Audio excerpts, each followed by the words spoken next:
Assalamualaikum warahmatullahi wabarakatuh. Hai, ketemu lagi nih sama aku Dian Juan Dan aku Niara dalam SNJ Podcast Ceria Edukatif Ting. Oke, kali ini kita bakal ketemu nih sama narasumber yang super duper wow luar biasa.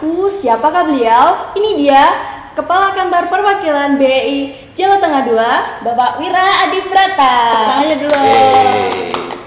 Halo Pak Wira, Halo, selamat pagi. Dian, Gimana sih Pak ya. kabarnya? Baik, sehat. Hari ini juga cerah semua. Ya, alhamdulillah. Iya, Pak Wira nih dengar udah pernah ke Jinawi ya? Gimana sih Pak tanggapan Pak Wira dari antusiasme Bapak Ibu Guru dan juga siswa-siswi SNJ? Ya, kita udah 3 kali ya ke Jenawi. Pertama kita edukasi karena lihat antusiasnya yang sangat luar biasa. Akhirnya pertemuan kedua kita langsung mendirikan galeri investasi. Udah pada ke sana belum? Udah dong Pak, kan dari sana. Iya. Oh iya Pak, dengar Pak Wira sebelum di BEI Surakarta pernah ditempatkan di luar Jawa ya Pak? Di mana tuh? Kayaknya kalau nggak salah di Papua nggak sih Pak? Iya benar. Sebelum di Papua juga pernah ke Kalimantan Selatan. Itu ada di Banjarmasin namanya. Udah pernah ke sana? Belum. Bisa jalan-jalan di sini. Iya, boleh kan? Oh iya Pak, gimana sih perjalanan karir Pak Wira sampai seperti sekarang? Ya, dulu saya dulu kuliah di Jogja ya. Di Jogja di jurusan Hubungan Internasional di Universitas Pembangunan Nasional Veteran Yogyakarta. Kemudian setelah lulus, saya kerja di salah satu perusahaan supplier minyak dan gas di Batam. Kemudian tertarik di dunia jurnalisme, jadi jurnalis gitu. Dan kebetulan memang waktu di kuliah dulu saya juga sering gabung di unit kegiatan mahasiswa yang jurnalistik gitu ya. Jadi sempat masuk ke Kompas Gramedia Group itu di Pekanbaru, kemudian ke Pontianak, dan kebetulan liputannya itu tentang ekonomi terus gitu. Akhirnya mengenal pasar modal ini. Mengenal pasar modal dan kemudian melihat Bursa Efek Indonesia, pas ada vacancy di situ, saya coba apply di situ. Karena ketertarikan saya di pasar modal, saya ingin masuk ke dunia lebih dalam lagi di pasar modal. Saya masuk ke Bursa Efek Indonesia di 2010. Setelah itu baru tuh tempatannya di Banjarmasin, pindah ke Papua, pindah ke Banjarmasin lagi, pindah ke Papua lagi, terus sekarang di Solo.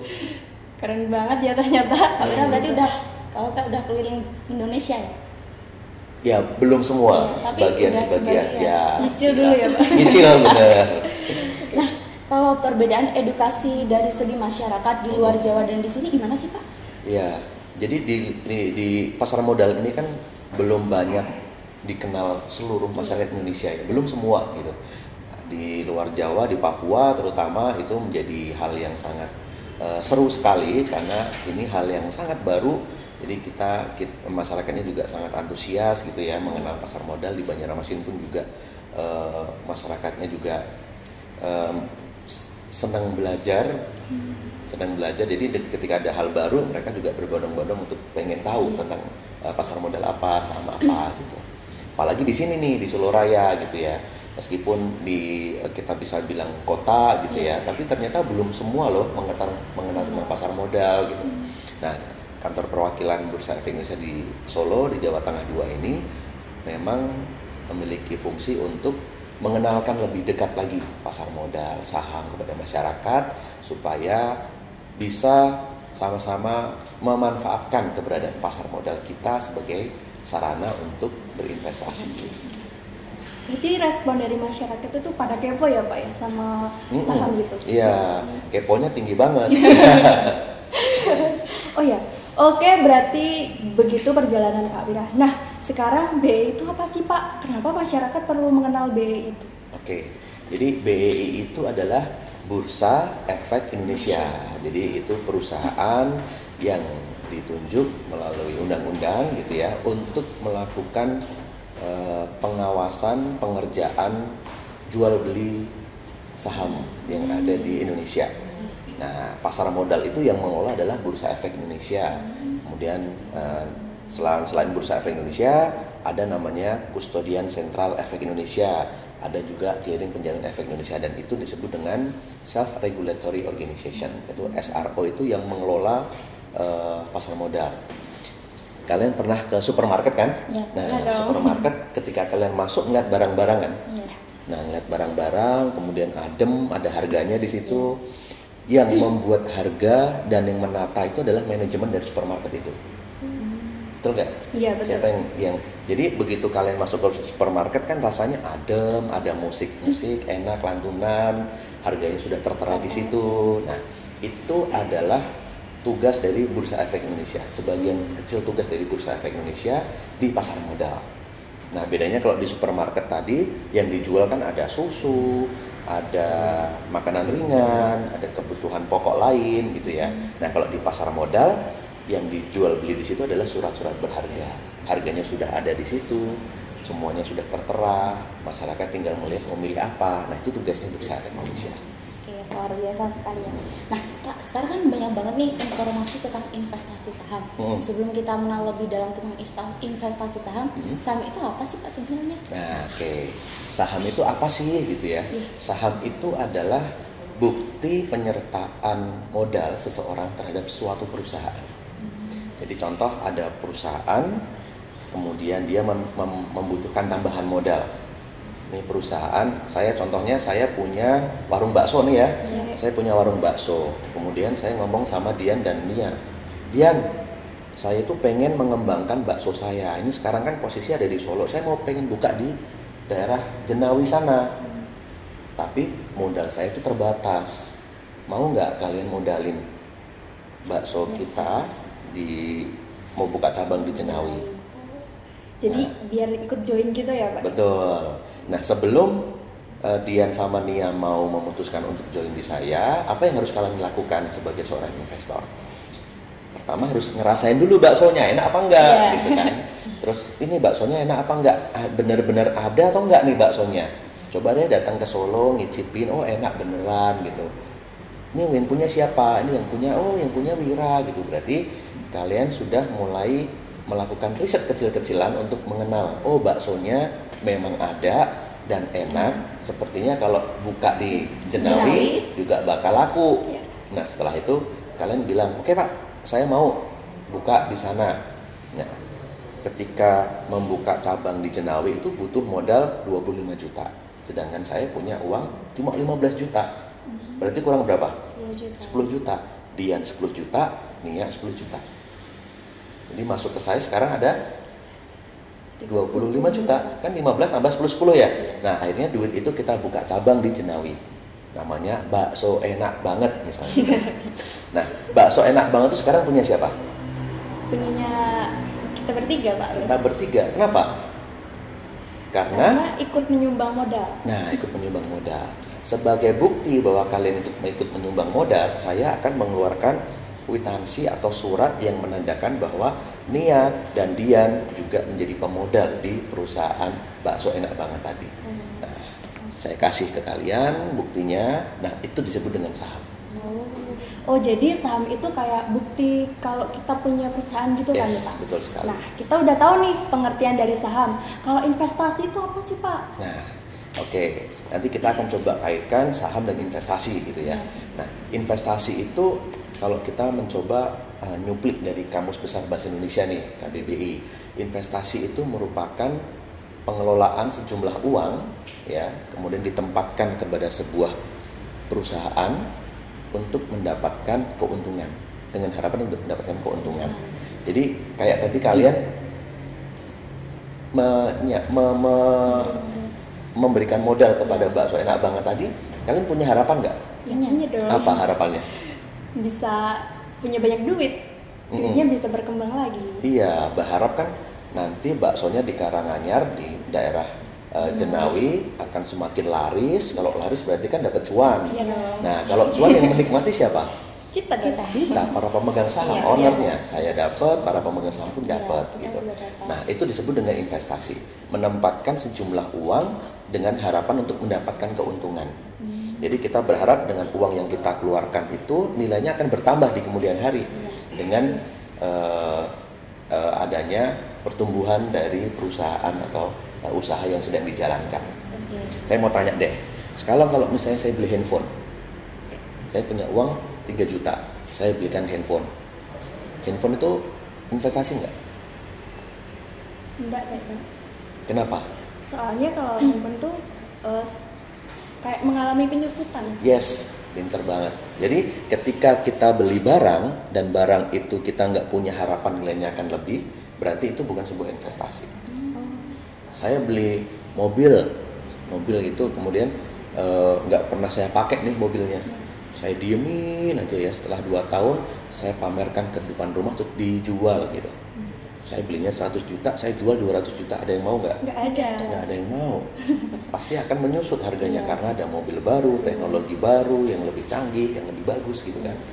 Nah itu sehingga kita menyampaikan bahwa mobil niaga tadi itu tidak masuk dalam kategori investasi. Karena kita nggak punya harapan nilainya akan bertambah karena ada penyusutan tadi. Tapi kalau saya beli emas, investasi nggak? Investasi. Kenapa?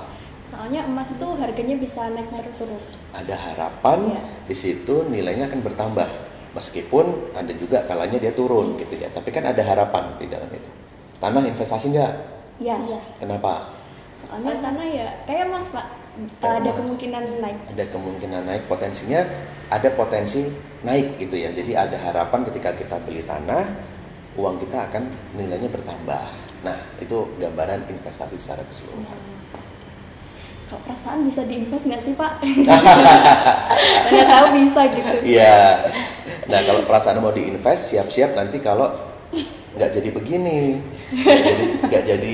Karena kalau perasaan itu kan nanti kadang ada. Nah, itu benar juga, ini bisa jadi perumpamaan ya. Perasaan kalau diinvestasikan gitu kan, kalau misalnya lagi galau atau ternyata putus di tengah jalan gitu kan, jadinya sedih ya. Nah itu di investasi juga ada loh resikonya. Apa Pak? Jadi kalau misalnya kita beli saham, itu resikonya juga kalau sahamnya bisa turun. Kenapa kok bisa turun? Karena performa dari perusahaan tadi sedang mengalami penurunan. Contoh misalnya bakso tadi.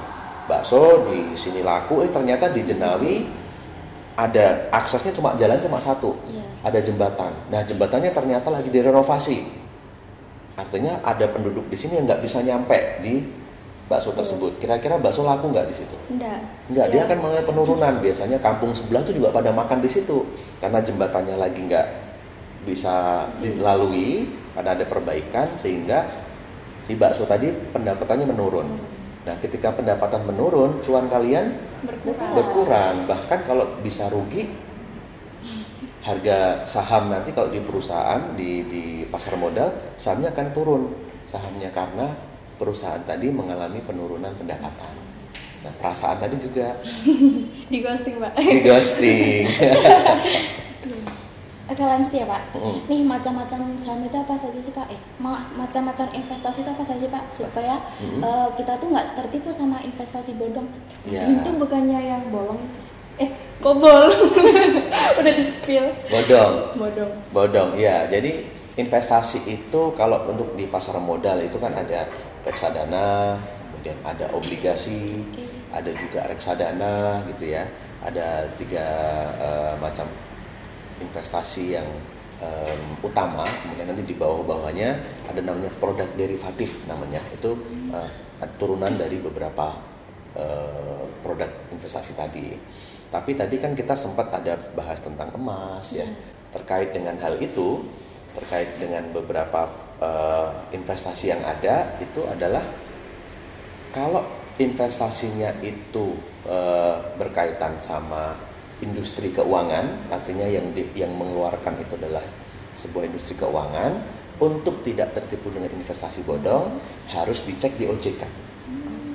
OJK itu adalah Otoritas Jasa Keuangan. Nah, kantornya di sebelah situ tuh. Kalian tadi lewat tuh kalau pas kesini. Nah, Otoritas Jasa Keuangan itu melakukan pengawasan ke semua industri keuangan. Pasar modal juga diawasin. Bursa Efek Indonesia itu diawasin oleh OJK. Jadi ketika ada produk investasi itu harus terdaftar di OJK. Ketika kalian ditawari sebuah produk investasi, yang harus kalian lakukan pertama kali adalah cek di OJK, apakah investasi itu terdaftar atau tidak. Kalau misalnya terdaftar, berarti itu adalah legal atau ada izinnya dari OJK. Nah, langkah berikutnya setelah itu legal atau setelah itu benar-benar ada, kita harus riset dulu. Wah, ini cocok nggak ya dengan saya? Modalnya berapa sih? Gitu. Cocok nggak sih dengan kantong saya? Misalnya gitu. Terus habis itu resikonya seperti apa sih? Gitu. Nah, ketika kita udah saling mengenal, legalnya sudah ada, gitu ya. Kemudian karakter produknya kita juga udah tahu, karakter kita sesuai dengan resikonya sesuai dengan profil resiko kita. Setelah itu baru kita melakukan investasi. Jadi jangan buru-buru untuk melakukan investasi, harus kenal dulu. Ada lebih dalam gitu. Sama kayak yang ada di slogan kita nih di sini. Pahami dulu, setelah pahami baru kita boleh punya. Setelah punya kita harus terus pantau. Gitu. Jadi paham, punya, pantau. Berarti kita harus cari review-review gitu dulu ya Pak? Harus riset dulu. Oke Pak, buat apa sih kita investasi? Manfaat sama keuntungannya apa kalau kita investasi? Ini penting banget nih buat teman-teman ya. Investasi itu kan kalau tadi kita di depan mengelola aset yang kita miliki. Kita udah punya uang atau kita punya aset, kemudian harapannya untuk bisa meningkat nilainya di kemudian hari. Wah, foto Pak kok tidak meningkatkan nilai di kemudian hari gitu ya? Kenapa nggak sekarang sesok Pak gitu, sesok pikir carry gitu ya. Nah, karena ada yang namanya inflasi teman-teman. Inflasi itu adalah kenaikan harga kebutuhan di sekeliling kita yang kemudian memiliki potensi menurunkan nilai uang yang kita miliki. Contoh misalnya dulu kita punya uang 100.000 itu kalau misalnya datang ke supermarket gitu ya, itu bawa 2 kantong pulangnya. Iya, Banyak banget 100.000. Kemudian 2 tahun berjalan kita cuma bawa 1 kantong. Sekarang kita bawa 1 kantong itu pun kecil gitu. Padahal sama-sama uang 100.000. Itu kenapa? Karena ada inflasi itu tadi. Itu dia yang disebut dengan inflasi. Barang-barangnya naik tapi uang kita tetap. Iya. Nah, gimana caranya agar kita tidak tergerus dengan yang namanya inflasi? Obatnya adalah dengan melakukan investasi. Jadi uang yang kita miliki ini berkembang, meningkat sehingga kebutuhan besok itu akan tercukupi dengan peningkatan uang yang kita miliki itu. Jadi kalau uangnya hanya disimpan di bawah bantal 100.000 gitu ya, kita tidur, terus tahun depan kita bangun, dibuka masih 100.000. Iya. Tapi ketika kita jalan ke warung, nilainya udah berbeda. Karena harga-harga di warung itu sudah naik. Nah, itu disebut dengan inflasi. Berarti kayak produk jajan beng-beng itu ya Pak, itu kan dulu gede banget, tapi sekarang jadi kecil, tapi harganya sama. Itu adalah strategi menurunkan harganya sama, tapi kuotanya kecil. Gitu. Nah, itu kita belum ngomongin soal hal-hal yang lain. Itu baru ngomong kebutuhan yang di warung ya. Kita belum ngelihat biaya pendidikan naik nggak ya, biaya kuliah sekarang jadi berapa ya, harga rumah berapa ya, gitu kan. Kesehatan sekarang seperti apa, beli baju, beli fashion dan lain-lain semua meningkat.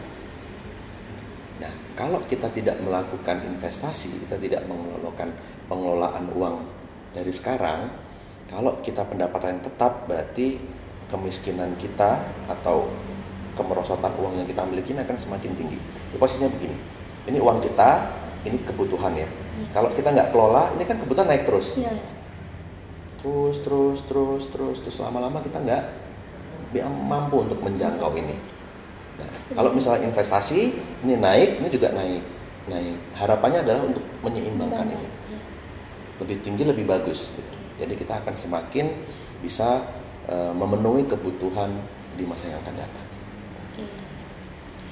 Nih Pak, kan dalam investasi itu pasti ada resikonya. Segala sesuatu itu pasti ada resikonya. Betul. Kalau resiko dari investasi ini apa ya Pak? Oke, kita akan coba investasi. Tadi kita sempat bahas emas. Iya. Nah, investasinya emas. Kemudian resikonya apa? Yang pertama adalah kalau misalnya, saya mau beli emas gitu ya. Kemudian emasnya banyak banget di rumah. Terus kalian sekolah itu mikirin apa yang dipikirin? Belajar atau emas saya hilang nggak ya di rumah ya? Gitu. Ada potensi hilang di situ ya. Atau misalnya bawa cincin terus jatuh gitu. Karena emas itu begitu jatuh di jalan, ada yang nemu, itu dia bisa jual. Meskipun tanpa surat misalnya gitu ya.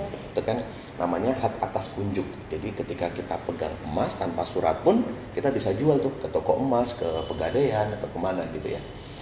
Jadi ada satu resiko hilang kalau misalnya kita emas. Kemudian pernah lihat nggak harga emas mengalami penurunan gitu? Pernah baca nggak di media? Pernah kan? Iya. Jadi meskipun kalau kita runut 5 tahun atau 10 tahun sebelumnya tuh harga emas tuh naik, tapi dalam perjalanan itu juga ada turunnya ternyata gitu. Jadi ada potensi kita harga emas itu turun. Jadi pas saya pegang emas, kemudian pas lagi ada keperluan saya jual, pas harganya turun, rugi nggak? Rugi. Jadi ada resiko penurunan juga terhadap harga emas. Resiko tanah, tanah kan tadi juga masuk dalam kategori investasi kan? Wah, tanah itu naik terus Pak gitu. Kemudian resikonya kayaknya nggak ada gitu. Ada nggak kira-kira resikonya? Ada sih, ada. Apa coba ayo? Apa ya? Misal wilayahnya kurang strategis. Ya, betul sekali. Ketika lu wilayah strategis, dijual kan susah banget ya. Bisa dibilang nggak laku misalnya. Ini tiba-tiba kita di sini punya lahan besar, kemudian ada kebijakan dari pemerintah setempat, tempat yang seberangnya kita itu adalah tempat yang paling strategis untuk membuang sampah misalnya gitu, atau pengelolaan sampah paling strategis di situ. Di apa namanya, karena di situ udaranya terbuka, jauh dari pemukiman misalnya gitu. Nah, kira-kira kalau di situ sudah ada hal seperti itu kan kita jadi waduh, agak kurang strategis nih jadinya tempat saya gitu. Jadi akan dijual itu agak susah sekali gitu ya. Kalaupun dijual bisa murah, bisa dijual tapi agak murah. Nah, terus ada juga nih resiko kalau misalnya kita beli tanah tanpa kita cermatin.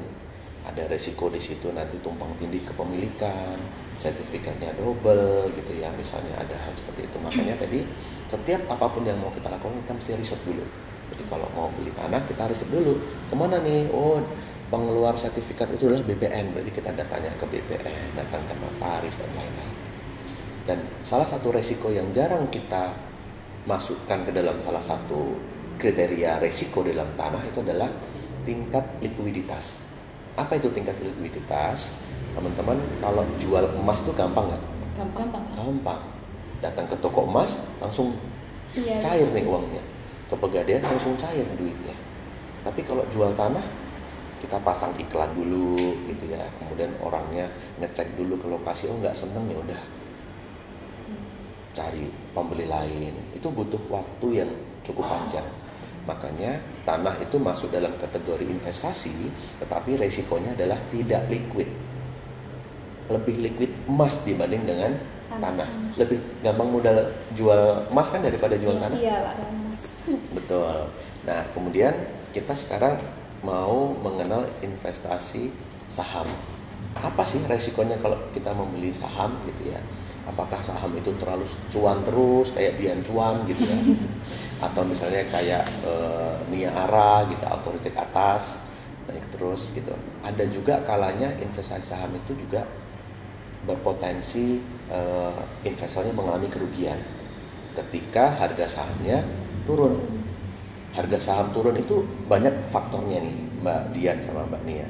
Jadi ketika harga saham itu mengalami kondisi perusahaan itu mengalami penurunan, pendapatannya, utangnya meningkat gitu ya, laporan keuangannya itu kurang bagus. Nah, itu harga saham di pasar akan turun. Nah, ketika kita pegang saham dan harganya saham turun, kebetulan kita mau membutuhkan uang cash. Berarti harus kita jual kan? Iya.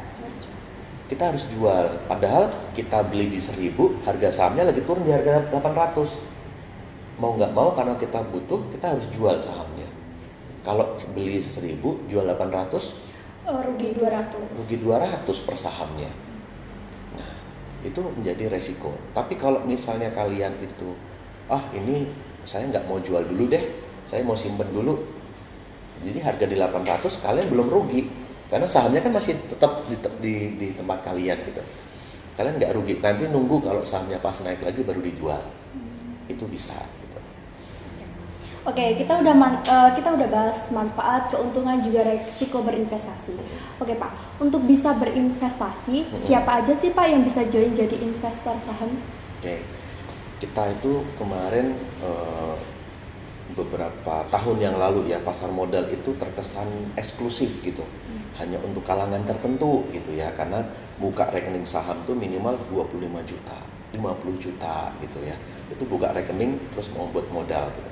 Nah sekarang itu kita mau menghapuskan eksklusivitas itu. Sebenarnya investasi di pasar modal itu cukup dengan 100.000 udah bisa loh, 50.000 aja udah bisa.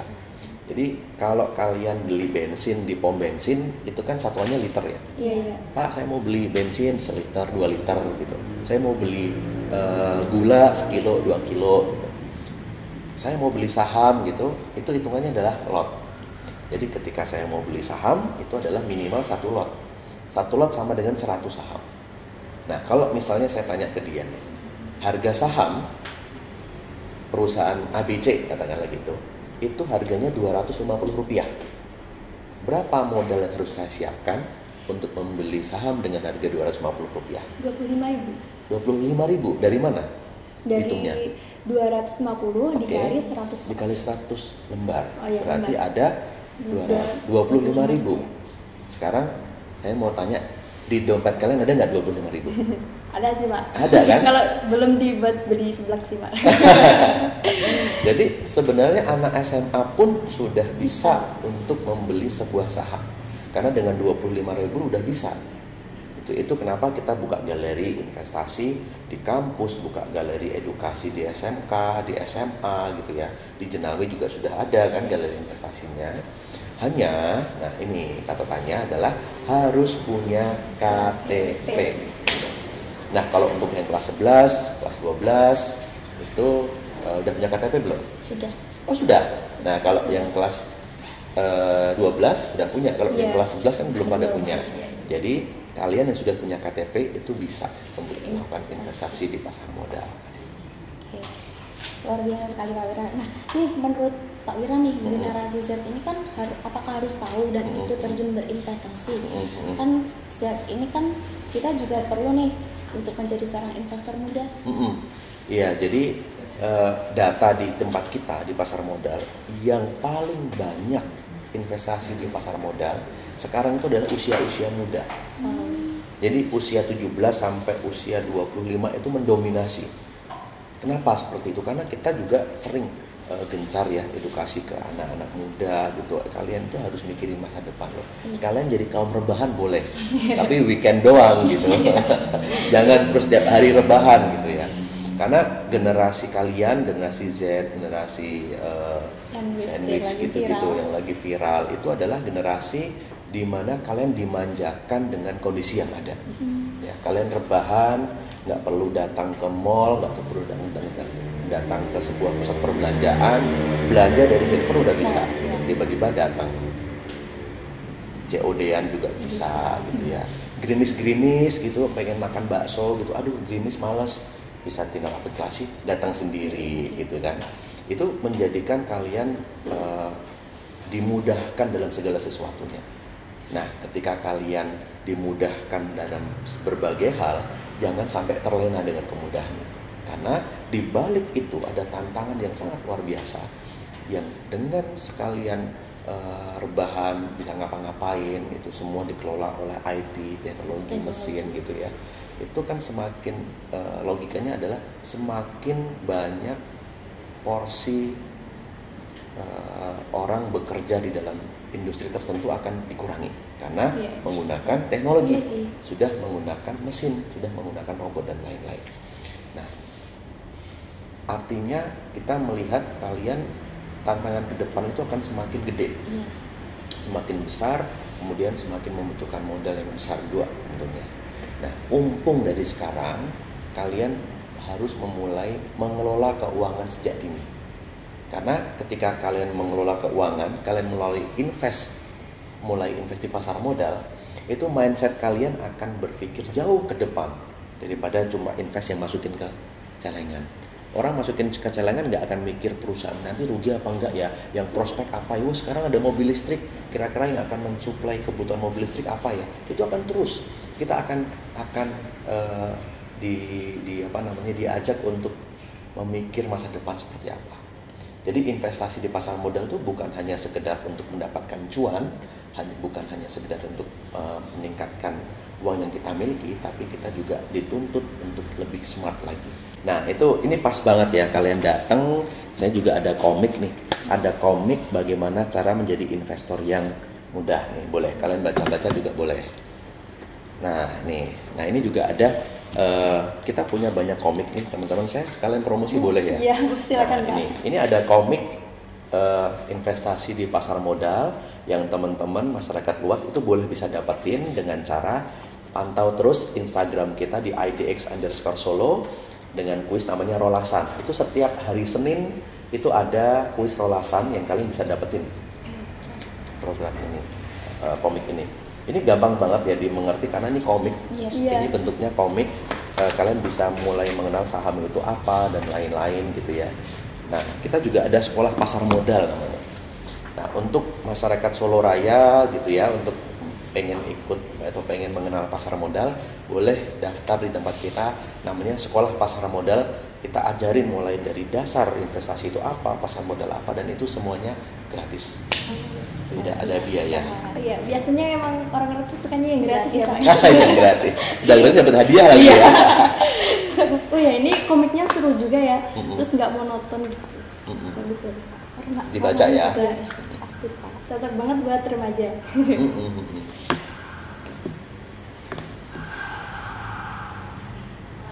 Wah, ternyata menjadi seorang investor itu menarik sekali ya Pak.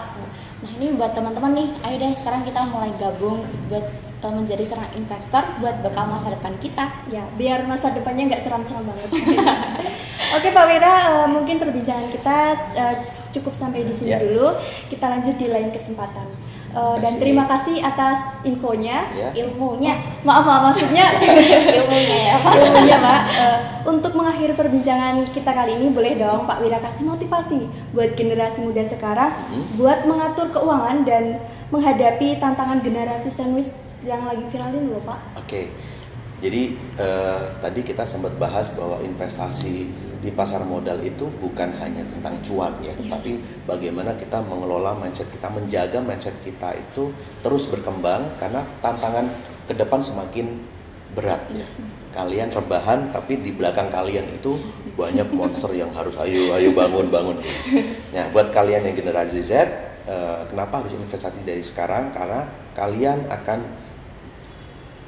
memaksa diri untuk terus berupaya mengelola mindset kalian, memikirkan masa depan. Jadi investasi di pasar modal itu adalah menandakan kedewasaan kalian gitu. Ketika kalian sudah melakukan investasi, berarti kalian akan melangkah kepada suatu kedewasaan. Kenapa? Karena kita udah mikirin masa depan. Jadi ketika kalian mulai sekarang sudah ada, apalagi sudah ada galeri investasinya di sekolahan gitu. Jadi jangan sungkan-sungkan untuk datang tanya ya, karena ketika kalian melakukan investasi, kalian sudah menyiapkan masa depan dari sekarang. Luar biasa sekali Pak Wira. Oke, sebelum menutup podcast kali ini, boleh dong Pak kita slogan dulu ya. Nanti kalau saya bilang SNJ Podcast, nanti kita bilang sama-sama ceria, edukatif, ting gitu ya. Ceria, edukatif, ting. SNJ Podcast, ceria, edukatif, ting. Oke, itu dulu dari kita. See you next time. Dadah.